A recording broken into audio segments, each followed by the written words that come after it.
Bapak Ibu sekalian, itu ada pertanyaan yang luar biasa, Bu.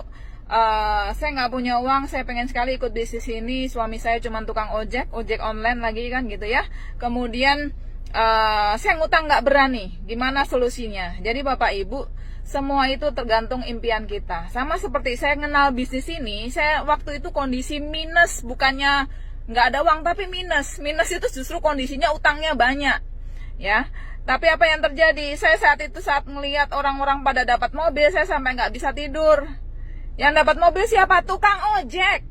Kemudian ada tukang bakso. Kemudian ada Bunda Lilis. Itu orang-orang yang saya lihat pertama kali, tukang ojek, Bapak Ibu. Ya, jadi saya nggak bisa tidur. Kenapa saya nggak bisa tidur? Saya merasa bahwa inilah jawaban atas doa-doa saya selama ini. Kan gitu. Rumah saya sampai disita, ruko disita, saya sampai harus kontrak rumah, kan seperti itu. Kenapa saya sampai nggak bisa tidur? Karena saya tahu ini potensi rezekinya luar biasa. Jadi Bapak Ibu kalau setelah lihat presentasi ini bisa tidur dengan nyenyak, ya mungkin kehidupan Bapak Ibu akan tetap biasa-biasa saja. Karena sebenarnya Bapak Ibu, otak kita ini mengejar tujuan.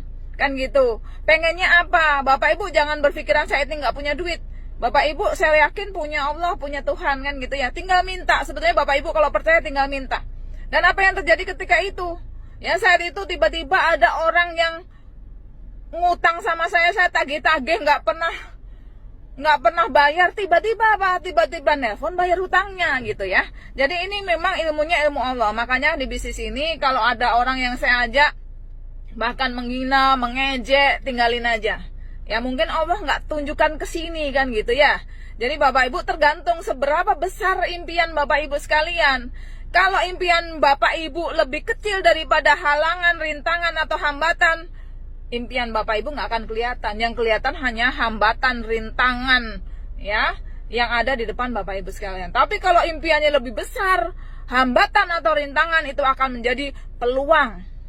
Nah, ini yang terjadi pada saya Bapak Ibu. Makanya saya sampai nggak bisa tidur, kemudian saya menjadi brutal. Saya ceritakan ke semua orang. Karena apa? Karena di bisnis ini modalnya cuma cerita, tinggal ceritakan ke orang lain. Kalau nggak mampu cerita, tinggal hadirkan di presentasi online seperti yang saya lakukan. Ya, seperti itu Bapak Ibu sekalian, semoga bermanfaat.